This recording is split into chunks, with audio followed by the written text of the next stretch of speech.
국세 수입을 보니 우린 망하고 있어요.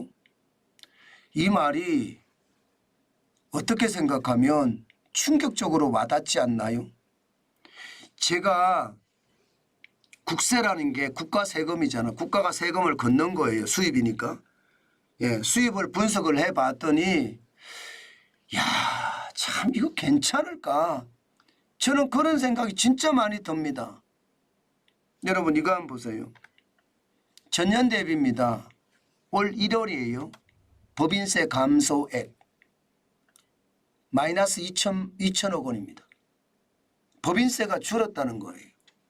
그런데 문제는 작년 1월에 법인세가 완전히 폭감했잖아요. 작년 1월에 폭감했으면 기저효과라도 있어서 법인세가 늘어나는 게 맞거든요. 그런데 법인세가 떨어졌습니다. 와,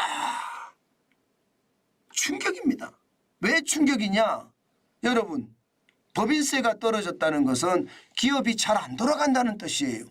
기업이 잘 돌아가면 법인세가 굉장히 많이 거칩니다.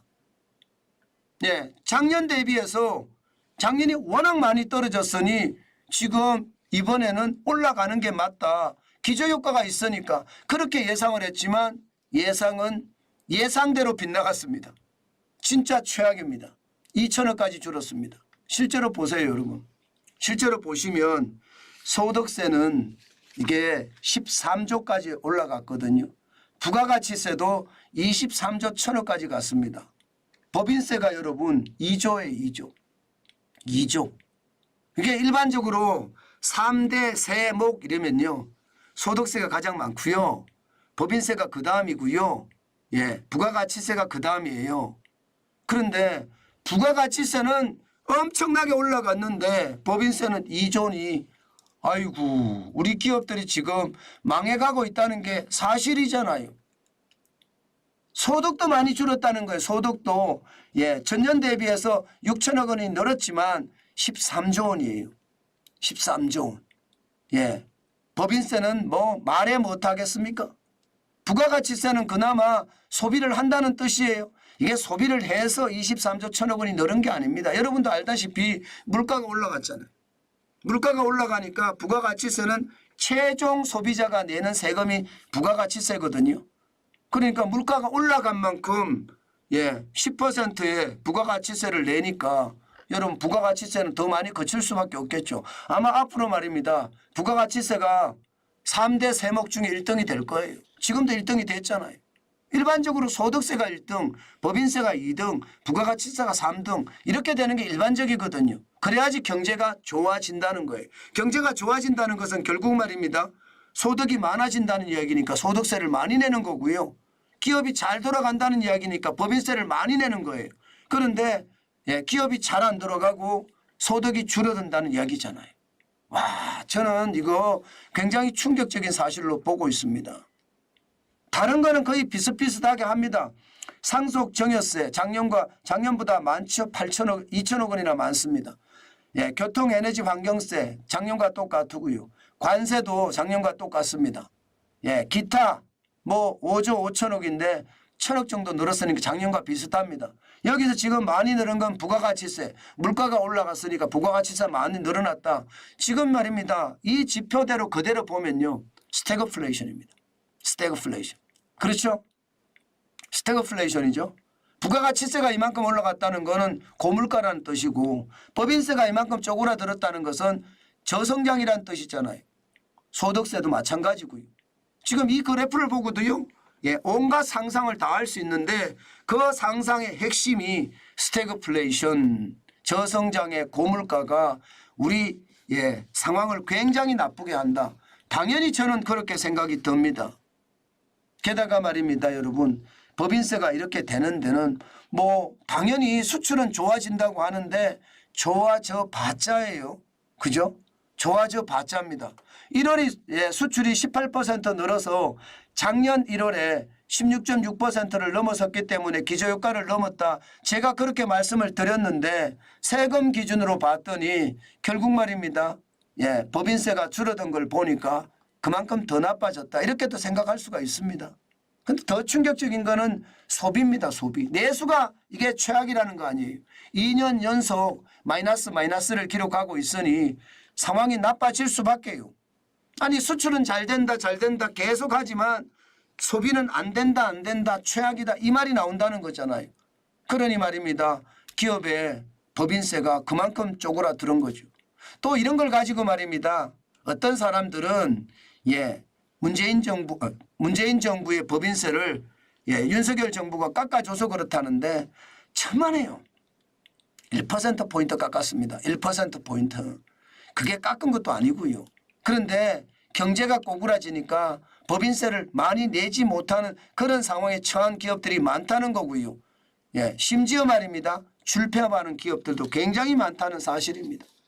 저는 하나를 보면 10가지를 안다고 지금 우리 경제가 여전히 어려움에 있다는 것 저는 당연히 보인다고 생각합니다. 뭐 전체적으로 기업 부채가 늘어나는 걸 보면 여전히 알 수가 있고요. 보세요. 2017년 이후 기업 부채는 59.3%가 늘었잖아요. 1,007조 2천억 원이 늘었습니다. 1,698조 6천억 원이 2,705조 8천억까지 늘었으니 뭐 기업이 뭐 소매 판매가 안 되고 수출이 된다고는 하나 소매 판매가 안 되니까 소비가 더 감소해서 기업 부채는 더 늘어난다. 그 말 틀리지 않잖아요. 저는 모든 지표에 보면요. 모든 게 다 숨어 있다고 보거든요. 제가 분석을 해드릴 때 똑같은 내용인데 희한하게 지표는 다른 내용이에요. 그런 경우가 많거든요. 그만큼 말입니다. 경제 지표는요. 어느 지표든지 유기적인 관계가 맺혀져 있기 때문에 그 속에는 다 드러납니다. 뭐 어떡하든 세수가 좋다. 지금 1월에 세수가 전년 대비해서는 7.1% 늘었다. 45조 9천억 원이 됐다. 전년 대비해 3조나 더 거쳤다. 이렇게 이야기는 하지만 전년이 워낙 지금 떨어졌었기 때문에 지금 전년 대비 7.1%가 는다는 게 그렇게 막 큰일이 아니에요. 오히려 말입니다. 전년에 2023년에 세수를 3,441억 1천만 원 잡았거든요. 그런데 이게 올해는요. 죄송합니다. 344억 1천억 원을 잡았거든요. 344조 1천억 원이죠. 2024년은 여기서 늘어났습니다. 367조 3천억 원을 잡았거든요. 저는 이것도 과하게 잡은 것은 아닐까 싶어요. 이만큼 세수가 늘어날까요? 지금은 늘어날지 모르나 기저효과 때문에 늘어나 보이는 거고요. 결국은 전체적으로는 좀 힘들지 않을까 저는 그렇게 생각을 합니다. 결국 말입니다. 결국 국세가 그치는 걸 보니까 법인세가 덜 거치고 이것이 결국은요. 기업에는 그만큼 충격의 어떤 상황이 점점 더 커진다 이런 생각이 듭니다. 저는 뭐 언론마다 그런 걸 많이 내세우더라고요. 아니 세금을 저렇게 깎아주는데 국세가 줄어드는 게 진짜 말도 안 되는 것 아니야? 저는 이렇게 이야기하면서 세금 깎아준다고 뭐라고 하더라고요. 특히 그 좌파 매체들 있잖아요. 좌파가 대한민국에서 날뛰는 자체가 저는 말이 안 된다고 생각을 하지만 그런 매체들이 그렇게 이야기합니다. 여러분 아니에요. 경제를 잘 돌려서 말입니다. 경제를 부양시키면 세금은 더 넣습니다. 저는 그게 핵심이라고 봐요. 지금 윤석열 정부는요. 핵심을 찌르지 못하잖아요. 지금 경제에서 가장 힘든 게 결국은 말입니다. 소비가 힘들어지는 것 아니겠습니까? 소비가 힘들어진다는 것은 고물가의 고금리 영향도 있지만요. 저는 핵심이 소득이 줄어서 소비를 안 하는 것도 있다고 봅니다. 그러면 소득을 늘릴 수 있는 방법이 뭐예요? 너무 많이 올린 최저임금. 진짜 이상한 주 52시간제. 이거 빨리 수정해야 돼요. 그렇지 않고 지금처럼 가잖아요. 대한민국의 경제 저는 회생하기가 굉장히 어렵다고 봅니다. 제가 늘 이 말씀을 드리는데 이게 현실입니다. 진짜 현실이에요. 이대로 계속 간다면 저는 대한민국의 상황이 점점 더 어려워지는 그런 상황에 빠진다고도 생각을 합니다. 경제가 왜 어려워졌는지 그 핵심을 찾아서 그는 뿌리를 발본색원한다는 말 하잖아요. 예, 뿌리를 확 뽑아버려야 되거든요. 그런데 지금 그렇지 못하는 것 같아요. 저는 그래서 오히려 말입니다. 저는 현장 경제가 더 위기가 커지는 것은 아닌가 뭐 그런 암울한 전망도 해봅니다.